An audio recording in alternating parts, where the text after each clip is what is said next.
Bible says, put on the whole armor of God that you may be able to withstand the wiles of the devil, the tactics, the antics of the devil. And then he says, once you get it all on, having done all to stand. See, you got all dressed up not to run, you got dressed up to stand, not to give place or territory to the devil, not to evacuate the turf that's yours. Did you hear that? Not to evacuate the turf that is yours. And he said, if you're going to hold on to what I have given you, because I have given you some things that you are yet to possess. And in order to possess what I've given you, to take it out of the euphoria of an idea and snatch it into the realm of a possession, you're going to have to stand, having done all to stand.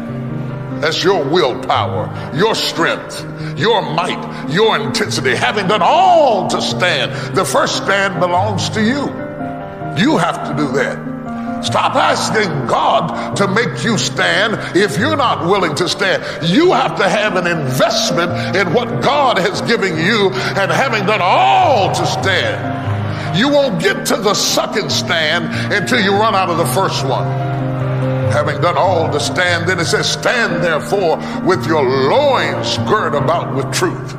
And as he begins to equip us for battle, he comes down to the helmet of salvation.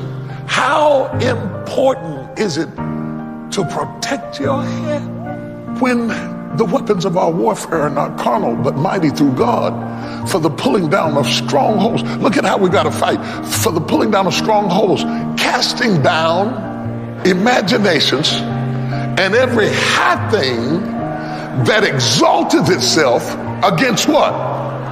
The knowledge of God. The high things that are coming against you are coming against what you know about God. What you know about God. You know you're healed. The symptoms come to convince you that you're not.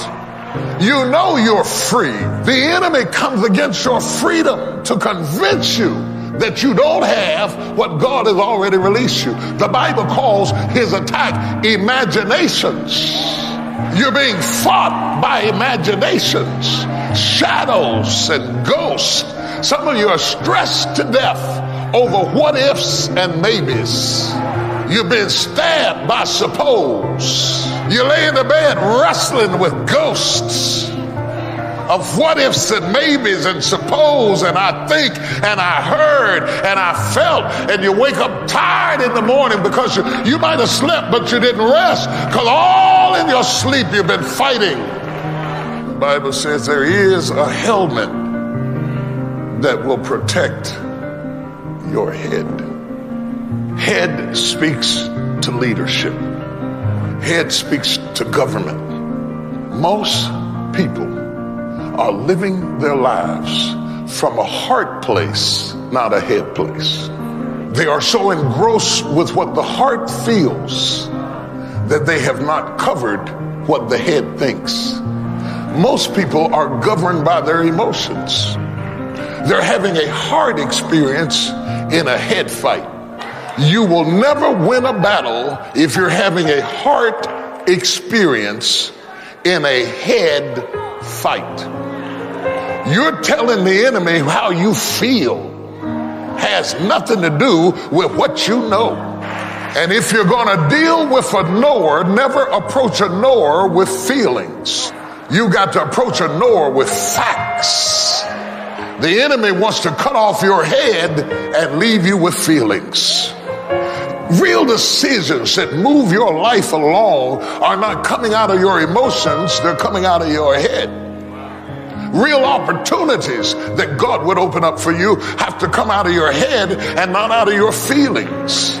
There are so many people that are so abstract, and they're just moving along from day to day out of their emotions and their feelings. I don't know, I'm just not feeling it today. I'm just not feeling it today. Come back on Thursday. I might be feeling on Thursday. I'm not in the mood for this. I can't handle this.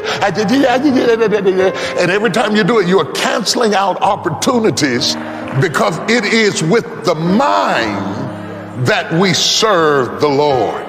A person who does not function out of their head is a person without government. A person who moves totally out of their emotions is exempt from the greater opportunity than life, because you will forfeit what God has